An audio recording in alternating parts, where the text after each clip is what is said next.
A todos os nossos queridos amigos e irmãos, graça e paz da parte do nosso Deus e Salvador Jesus Cristo. Aqui quem fala é o pastor Reinaldo Ribeiro, deixando sempre aquele tradicional abraço e aquela nossa menção de gratidão pela participação, pelo apoio, pelas orações e pela presença dos irmãos juntamente conosco neste trabalho tão importante que é feito para Deus. Vamos ao nosso tema de hoje. Não julgueis e não sereis julgados. O que a Bíblia de fato deseja nos dizer com esta afirmação? Mateus 7,1 é uma mordaça a toda forma de julgamento? Ou precisamos entender esta premissa de outra maneira? Afinal, o crente pode ou não pode julgar? Não julgueis e não sereis julgados. O nosso texto em questão, áureo, é Mateus 7, de 1 a 5. E a partir do capítulo 7 de Mateus, nós começamos a ver que o Sermão da Montanha, ele parece tomar uma nova profundidade, orientado mais em particular para os discípulos, isto é, para os membros da comunidade cristã naquela época e de todos os tempos. Portanto, é um texto que serve para nós também. Agora, o contraste exagerado entre o cisco no olho alheio e a trave no próprio pode refletir um provérbio popular de então, e a rápida observação das faltas dos outros em contraste com a tolerância das faltas do próprio caráter. Isso era tema comum em todos os povos e línguas. E por isso, os homens, ao longo dos tempos, eles foram compondo provérbios que iluminam claramente as suas culturas e tradições com respeito a este assunto, que é julgar o próximo. Aqui, em especial, Jesus pretende chamar a atenção de seus discípulos para um perigo que os cerca. O perigo de se considerarem perfeitos e superiores, e por isso se separarem dos outros, como fariseus. O significado da palavra fariseu, os irmãos sabem, é separado. O sentido que tem aqui o verbo julgar não é simplesmente fazer-se uma opinião, algo que dificilmente nós poderemos evitar, mas julgar duramente, ou seja, condenar os outros. Como se diz na passagem paralela de Lucas, não julgueis e não sereis julgados. Não condeneis e não sereis condenados. Perdoai e sereis perdoados. Isso está em Lucas, irmãos, capítulo 6, e o versículo é o 37.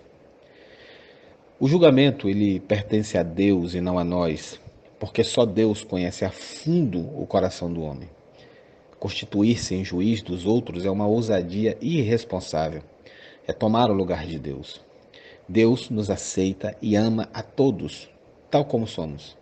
Ele nos olha com amor de um pai que compreende as faltas dos seus filhos, a quem vê através do seu próprio Filho, o Cristo.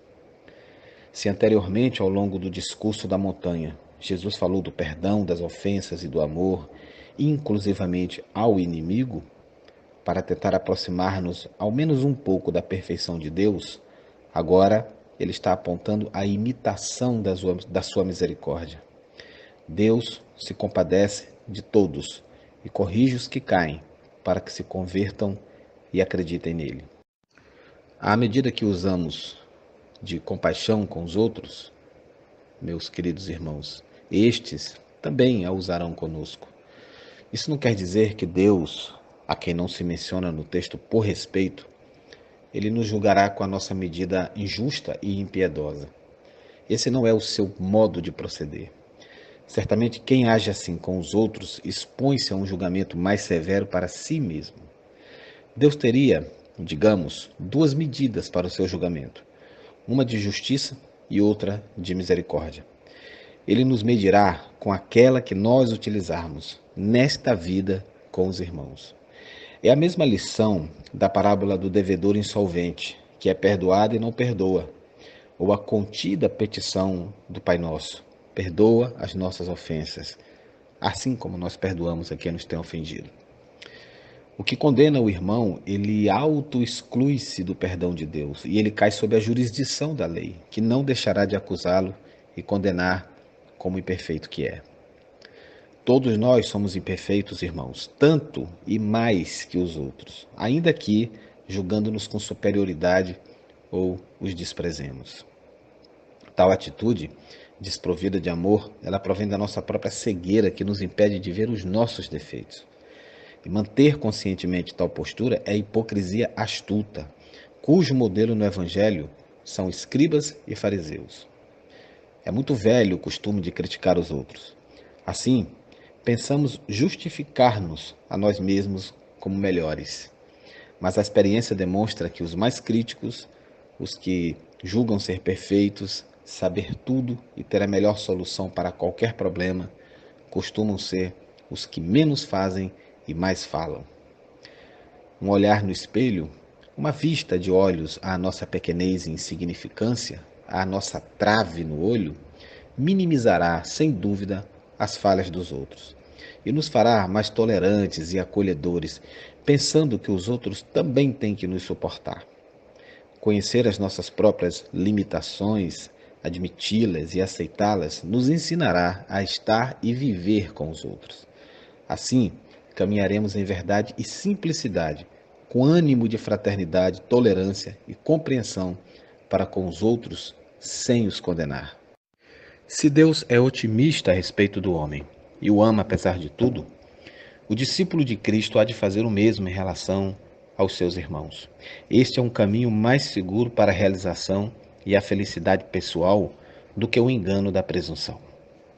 Assim, meu irmão e minha irmã, nós não temos o direito de julgar, a menos que tiremos primeiro a trave que está no nosso olho.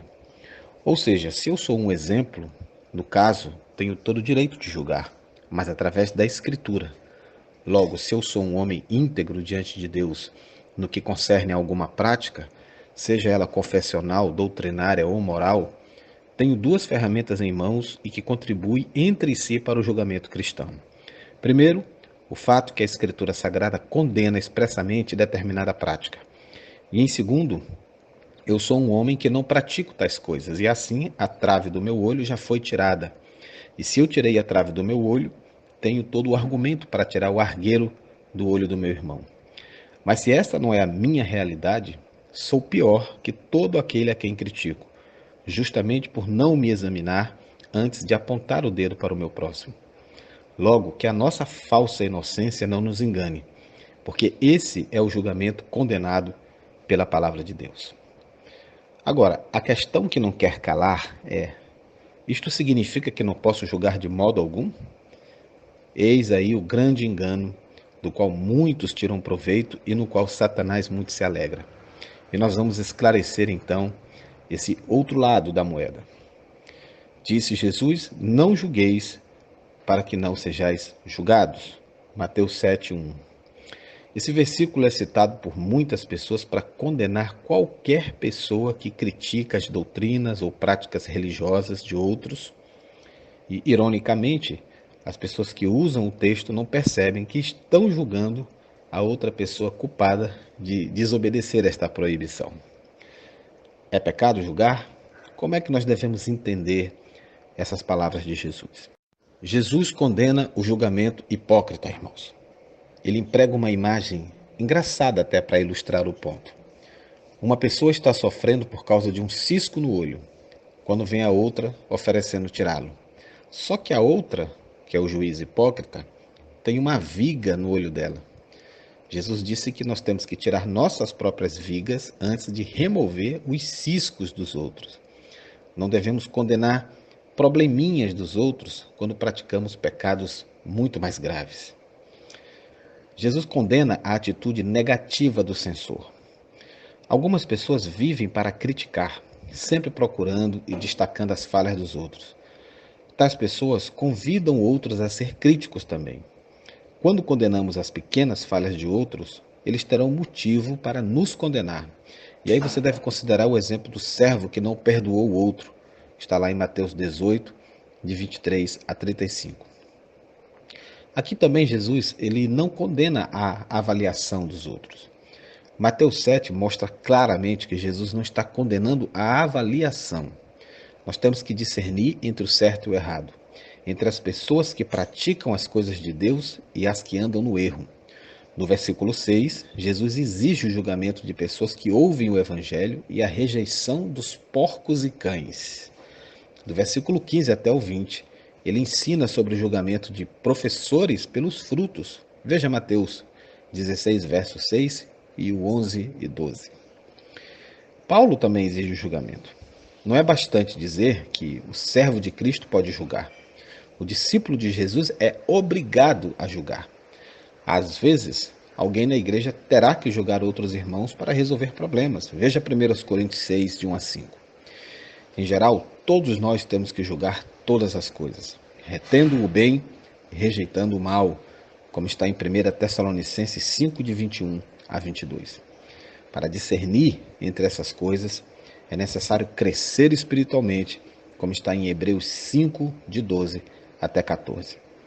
As pessoas incapazes de julgar continuam como crianças, como pessoas carnais, como está em 1 Coríntios 3, 1.